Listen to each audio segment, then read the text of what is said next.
चलते आईपीएल के बीच में farmer Mumbai Indian batsman Shivalik Sharma को पुलिस ने अरेस्ट कर लिया है, क्योंकि शिवालिक शर्मा की एक्स मंगेतर ने शिवालिक पे ये इल्जाम लगाया है कि उसने ऑन प्रीटेक्स्ट ऑफ मैरिज यानी शादी का वादा करके उसके साथ सेक्सुअल रिलेशनशिप रखा। अब एक क्लासिक एग्जांपल है सेक्शन 69 ऑफ बीएनएस का, जिसमें ये मेंशन है कि अगर कोई आदमी कोई डिस्ट्रीटफुल तरीका अपनाता है सेक्सुअल रिलेशनशिप रखने का किसी औरत के साथ, तो it is a criminal offence. अब इस केस में ये डिसीटफुल मैनर था प्रीटेक्स्ट ऑफ मैरिज यानी कि शादी का वादा। अब इसमें दो चीजें ऐसी हैं जो लोगों को समझनी बहुत इंपॉर्टेंट है।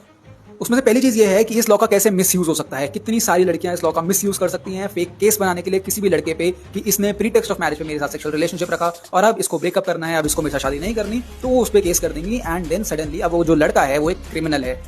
इसका जो सेकंड पॉइंट है वो फेमिनिस्ट लड़कियों के लिए है, क्योंकि आप लोग बात करते हो एम्पावरमेंट की और इक्वालिटी की, लेकिन वो एम्पावरमेंट कहाँ चली जाती है जब हमारा जो लॉ है वो लड़कियों को इतना बेवकूफ इतना पागल समझता है कि वो अपने लिए खुद डिसीजंस नहीं ले सकती, वो किसी के बहकावे में आराम से आ सकती हैं, वो भी अपनी जिंदगी का इतना बड़ा स्टेप लेने में। इसका जो थर्ड पॉइंट है वो ये है कि जब आप जेंडर इक्वालिटी की बात करते हो मॉडर्न एरा में, उसके बाद 2024 में ऐसा लॉ लेकर आते हो आप जो कि जेंडर न्यूट्रल है ही नहीं। इस लॉ में स्पेसिफिकली लड़कों को टारगेट किया गया है और लड़कियों के लिए ये लॉ नहीं है। तो अगर कोई लड़की ये झूठा वादा करती है कि मैं तुम्हारे साथ शादी करूंगी और उसके बाद वो सेक्सुअल रिलेशनशिप मेंटेन करती है किसी लड़के के साथ और वो लड़का उस पर केस करने की कोशिश करता है, तो उसको इस केस के अंदर कोई प्रोटेक्शन नहीं मिलेगी।